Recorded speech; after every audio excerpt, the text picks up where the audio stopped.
আল্লাহ তার বান্দাদের জন্য কোনো বিধানই অকারণে দেননি। তিনি যা হালাল করেছেন তার ভেতরে আছে পবিত্রতা, কল্যাণ ও নিরাপত্তা, আর যা হারাম করেছেন তার ভেতরে লুকিয়ে আছে মানুষের দেহ, মন ও জীবনের জন্য ক্ষতি। ইসলামে শূকরের গোশত নিষিদ্ধ হওয়ার বিধানও সেই হিকমত ও রহমতেরই অংশ।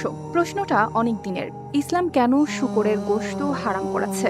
শুধু মুসলিমদের মধ্যেই নয়, অন্য ধর্মের মানুষের কাছেও এই প্রশ্ন বহুবার ওঠে। কেউ মনে করেন বিষয়টিকে শুধু ধর্মীয় নিষেধ, কেউ আবার জানতে চান এর পেছনে যুক্তি কি।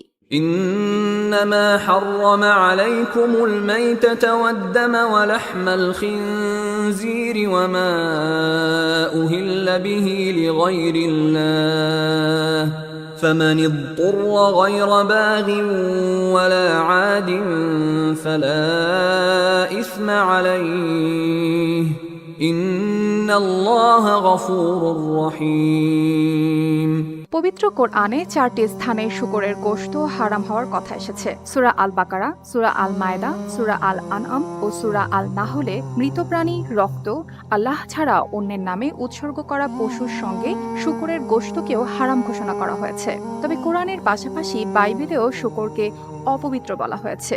লেভিটিকাস ও ডিউটারনমিতে বলা হয়েছে, শূকরের খুর দ্বিখণ্ডিত হলেও সে জাবর কাটে না, তাই সেটি অপবিত্র। ধর্মীয় নিষেধাজ্ঞার বাইরে স্বাস্থ্যগত দিক থেকেও শূকরের গোশত নিয়ে বহু সতর্কতার কথা বলা হয়। এই প্রাণীর মাংস খাওয়ার কারণে মানবদেহে নানা ধরনের পরজীবী ও কৃমির ঝুঁকি তৈরি হতে পারে। ফিতা কৃমি বা টিনিয়া সোলিয়াম ট্রিচিনেলা জাতীয় সংক্রমণ, পেটের সমস্যা, চর্মরোগ ও শরীরের বিভিন্ন অঙ্গে জটিলতা, এসব ঝুঁকির কথা চিকিৎসা আলোচনায় দীর্ঘদিন ধরে বলা হয়ে আসছে। এছাড়াও শূকরের মাংসে চর্বির পরিমাণ বেশি। অতিরিক্ত চর্বিযুক্ত খাবার মানুষের রক্তে কোলেস্টেরল, উচ্চ রক্তচাপ ও হৃদরোগের ঝুঁকি বাড়াতে পারে। এই নোংরা প্রাণীটি বসবাস করতে স্বাচ্ছন্দ্য বোধ করে নিজেদের বিষ্ঠা মানুষের মল ও ময়লাপূর্ণ জায়গায়। শুধু কি তাই, ভূপৃষ্ঠের ওপরে শূকর অশ্লীলতায় নির্লজ্জতম প্রাণী। শূকরই একমাত্র পশু যে তার স্ত্রী সঙ্গীর সাথে সঙ্গম করার জন্য অন্য পুরুষ সঙ্গীদের ডেকে আনে। ইউরোপ আমেরিকার অধিকাংশ মানুষের প্রিয় খাদ্য শূকরের গোশত।